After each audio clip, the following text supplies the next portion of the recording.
Kakain na po ako. Kayo po, kain na rin po kayo dyan. Mainit na kanin. Sinaing na talisayin. Puro ulo po are. Pinili ko po sa palengke. Tsaka po, labong. Ginataan labong. At pipino. Kain po. Para po tanghalian ko. Kung hindi pa po nagtatanghalian, titikman ko muna po ang labong.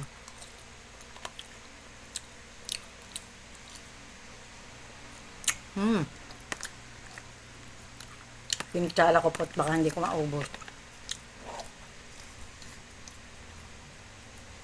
Maanghang-anghang ang labong. Karin naman po ay talisayin.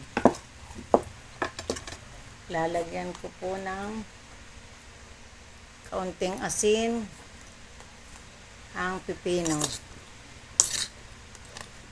Gusto ko lang po sa pipino ay asin lang. Kain po.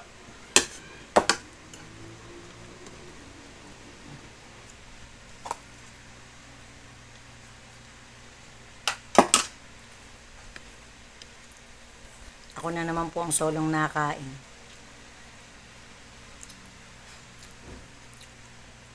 At ang mga bata ko, si Benedict at si Pete, ay nakakain na.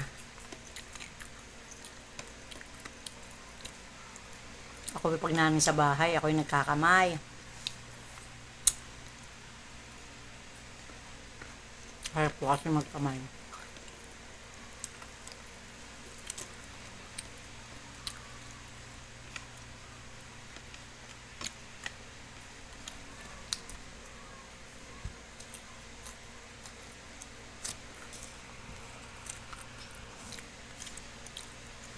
Ako'y matagal na hindi nakakapag-vlog.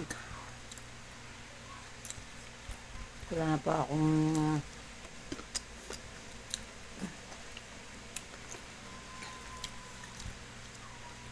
makakasama ng pagbablog at mga busy na. Si Benedict at si Pete, pinapasok ko na. Papa Uji naman po laging gabi na. Dating gawang trabaho ay driver. Ay di po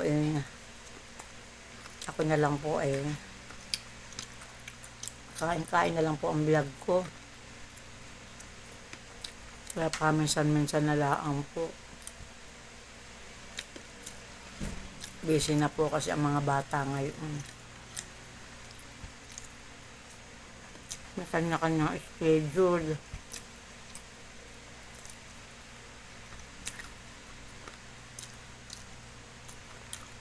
Bago pong mag-start ng pasok.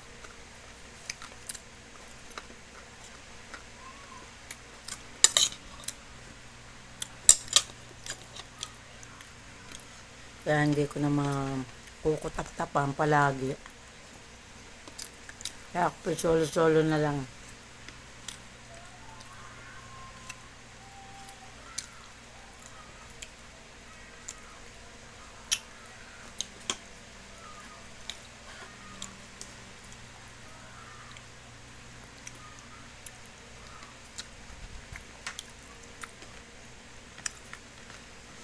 Sarap pong kumain. May ang labong. Anghang.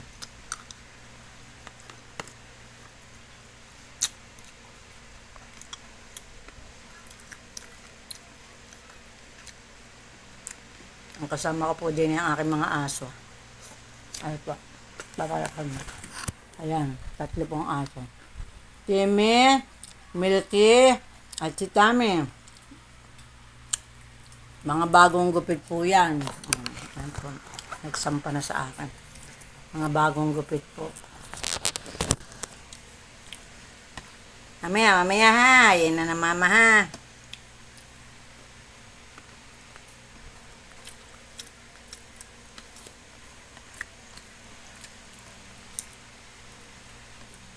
Ang sarap pong kumain pagka kamay.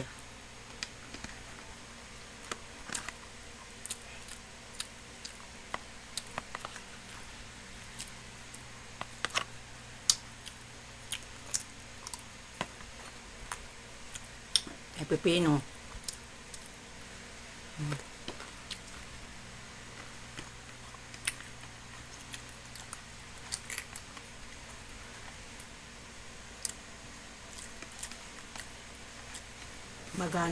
Magana pong kumain pagka ganun.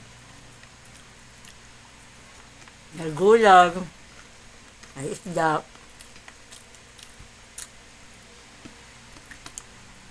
Tapos ang isda ay inang-ang. Alam nyo gahon, ang tawag dun sa inang-ang, din sa amin sa Batangas. Ay yung gahon paiga ang patis. Paiga ang patis. Babawas ka lang ng kaunti, tapos paigahin mo na. Pagsasarap naman ho, lalo na pag mga ulo at buntot ng isda, kahit ang isda, talisayin, tambakol, mga tulingan, na pinirat. O, pagsasarap naman ho ng kain.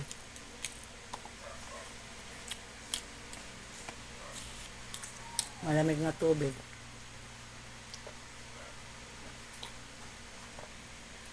Sarap. Siya, babay muna po sa inyo. God bless po.